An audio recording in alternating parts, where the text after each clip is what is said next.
I am Tasnim Huda, Bangladesh, a student. I would request you to give a lecture or a session on how to do business, giving minimum time. Cause it will help many dais in Bangladesh, as here to be a full-time dai is not very easy task. It is very difficult to do a job and give more than 50% of time to dawah. Please answer my question. I have been texting for 2 years but didn't get a reply.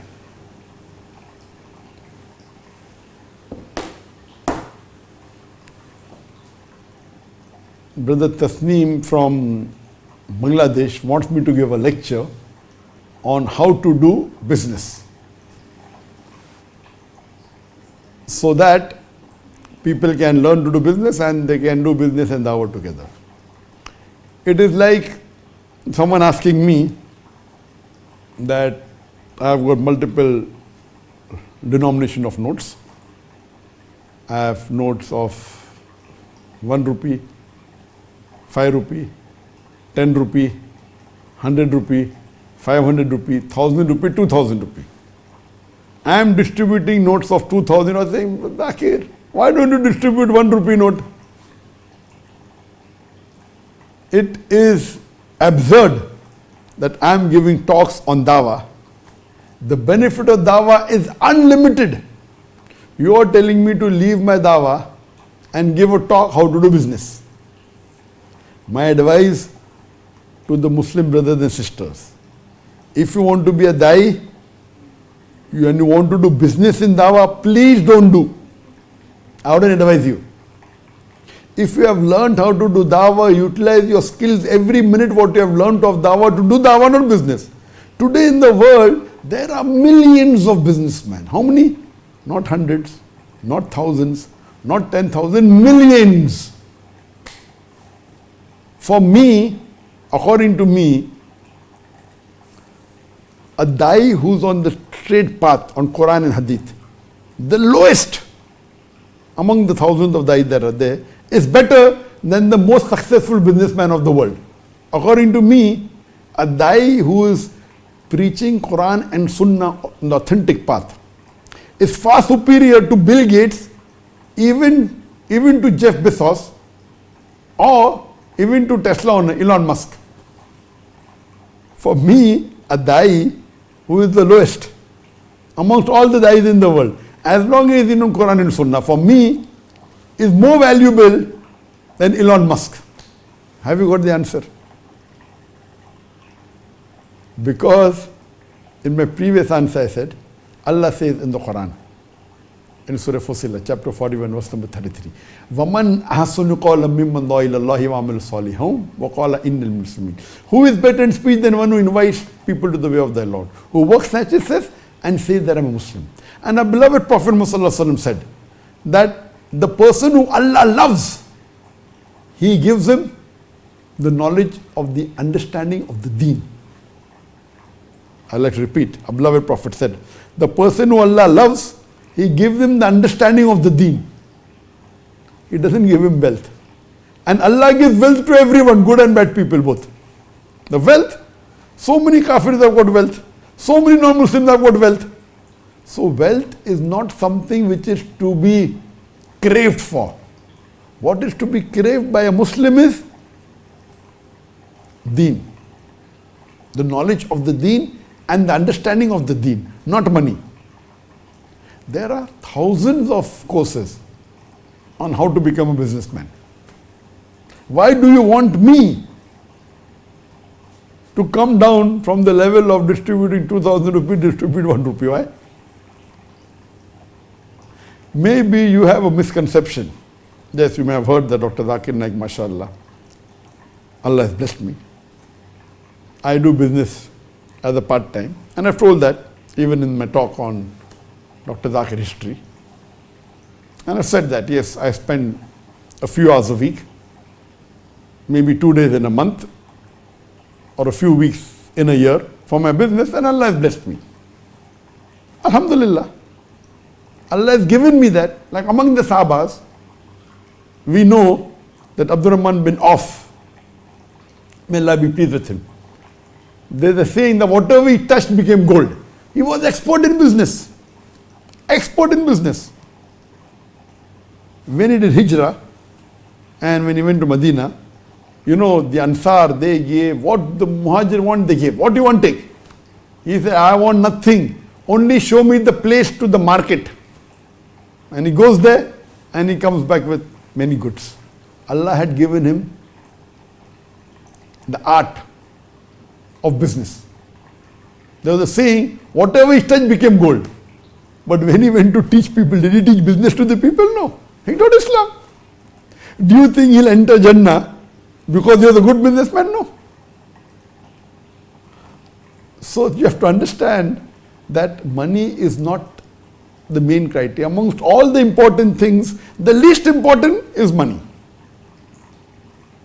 Because if I teach someone to do business and he starts making money, do you think I'll get sawab? Most of the people will stop dawah. The da'i, when he learns how to do business, you know, many a times our beloved Prophet ﷺ said, I don't fear poverty for my ummah, I fear wealth. Because if a person is poor, he's more on the straight path. It's more difficult for a rich man to go to Jannah than a poor man. That's what our Prophet said. And we see the history of the Sahabas at the time of the Prophet. Did the Prophet leave behind wealth? Did he leave behind gold? What did he leave behind? He left behind Sahabas. And we know the incidents. Hazrat Umar, may Allah be pleased with him, when he was Amirul Mu'mineen, when he was the Khalifa, he asked the Sahabas that what would you ask Allah? What would you pray to Allah to fill this room with so that you could spend it in the way of Allah? So one Sahaba gets up and says, I would pray to Allah to let this room be filled up with gold. Hazrat Umar, may Allah be pleased with him, says, ask for something better. So another Sahaba gets up and says, I will ask Allah, I will pray to Allah to let this room be filled up with rubies and jewels so that I could spend in the way of Allah. Not on themselves, in the way of Allah. Hazrat Umar says, ask for something better. So they say, Ya Amirul Mu'mineen, you say what is better. So he says, I will pray to Allah to let this room be filled with du'ats like Mu'adh ibn Jabal. Abdul Rahman went off. So that I could send them to spread the deen of Allah. See? He never asked for gold, never asked for money, he asked for manpower. So I'm giving people training how to become da'is, you are telling me to give training how to become businessman. This is the problem. Our deen is very simple. And I always tell, there are many of my students, see, Allah has blessed me, alhamdulillah, and I'm very thankful to Allah subhanahu wa ta'ala. That organization started. It was mainly funded by my father for the initial few years. And 95% was funded by the family. Then when the budget became big, others started funding. As far as my thing is concerned, my parents told me I don't have to worry about my living, they'll take care of it. Within a couple of years, I started doing business and Allah blessed me. We did Hijrah, we left behind millions and $100 million, mashallah, nothing. We started again, Allah has blessed us again. So this is Allah's ni'mah. But I've told many of my students, started doing the, okay, now we'll make business with dawah, we start dawah organization, do business, we'll do this, we'll do that. And they collected money from outside. I would tell them, don't do that. You collect money for donation, do the work, no problem. If you collect money for business and you promise them you'll give a profit and you cannot do, your reputation will be ruined. And believe me, there were some of my very good students in Bombay and in Malaysia who did not heed to my advice. In Bombay also, they thought, they will make, okay. And then what I'll do, then yeah, maybe good. They're good people, they were not cheat. They were very honest, but they were not businessmen. One of my students in Bombay collected crores of rupees. And what happened? Then he came to me, I'm waiting for the day where I can walk on this earth without any debt on my head. Good guy, honest person, not a cheat, but not a businessman. So why are you shifting from your dawah to business? The people come and I train them in dawah, and then I said, Baba, I trained you in dawah, correct? I trained you free, right? Now you want to shift from dawah to become a businessman?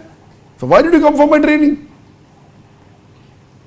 You let the businessman do business, let them fund you. problem. The moment you show your ability of dawah, there will be surely people coming and taking care of you. Yes, that's an option I give, that if Allah has given you the knack and you're coming from a family which is there. I did not come from this family, but Allah gave me that, alhamdulillah. So my advice is, please don't ever venture into doing business. High chances you'll lose, number one. According to me, 95% you will lose. This is average. You start doing business, you'll lose. Why simply take the risk? And even if you make money 5% time, I know some guys who are doing business, they start making money, now they're not doing dawah. I won't name them. Popular guys, mashallah, famous in the world, maybe in the second, third level. They start doing business, they started making so much money that they stopped doing dawah. Now they may give lecture once a year. That's it. This is what happens. So 95% chance you lose, and 5% chance if you make money, 95% times if you make money out of that 5%, you lose dawah. You'll get so much impressed with money that you'll shift towards businessman and leave your dawah. So you want me to take you from the good path to the wrong path? I'll never do that. I will never. I always advise my student and my audience, please, please, see to it that you concentrate on dawah. I tell my son, I don't want you to be a businessman. I will see to it that I will make a business in which you will be able to survive. By you becoming a da'i is more important. And I'm happy that he learned dawah. Even if he learns to become a good businessman and runs the business and makes profit, it's nothing compared to the profit he will get by doing dawah. The benefit that you get in this world and the akhirah by doing dawah is phenomenal.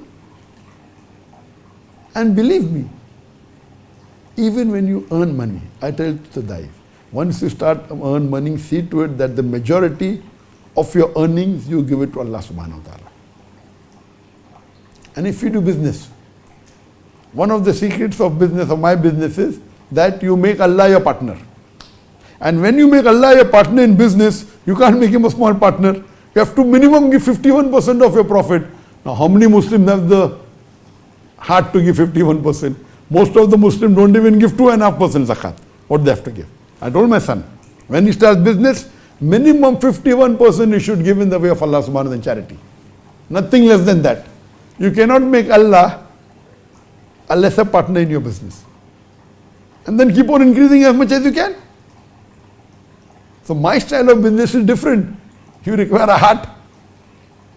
And if I tell a person, okay, you may be earning even $1,000, will you give 51% in charity? How many will agree? Oh, I require $5,000, I am earning $1,000, how can I give charity? So first you should know how to sacrifice. So my style of business is different. So my style of business is different, so therefore I don't want to teach anyone to do business. I want to teach people to dawah. I inspire them through dawah. And this question itself is, it's a misconception that you have. And believe me, that Allah has given me success in the business is because of my dawah. It is not that my dawah is successful because of the money I have. It is opposite. Because I'm successful in business, because I have sacrificed my life for Allah subhanahu wa ta'ala, which is nothing. What we have done is nothing, not even 0.001%, and Allah does million times more than what we have done. So my request to the da'is is, please don't indulge. If you have a running business of your parent, and if you can do it, alhamdulillah. Better is make a box. If parent has money, okay, buy some property where you get a monthly rent. For utilizing the monthly rent, there is no business policy required. It is safe. Handling a business requires time, requires risk. Many drawbacks are there, and high chances that you will deviate and stop your dawah and get involved in business only. So don't concentrate on that. A da'i, what you should do, my request to you brothers and sisters is that see to it that you make your requirements in this world less. Once you make the requirement of your living style very simple, then your requirements will be less, your demand will be less, you can concentrate more on Allah subhanahu wa ta'ala. See to it that you're simple. And I've told that many a times. that you should lead a simple life.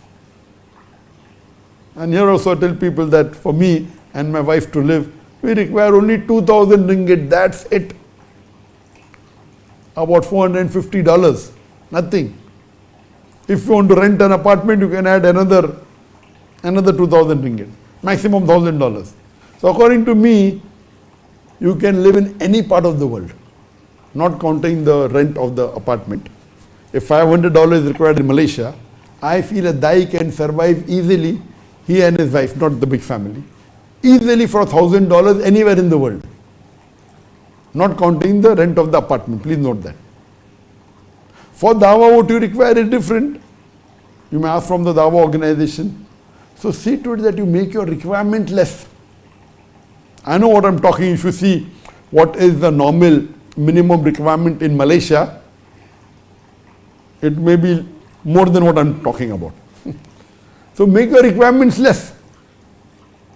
What is the average requirement in America for American to live? Your requirement should be less than that, and it's possible. Make your requirements less. Once your requirements are less, no one can twist your arm.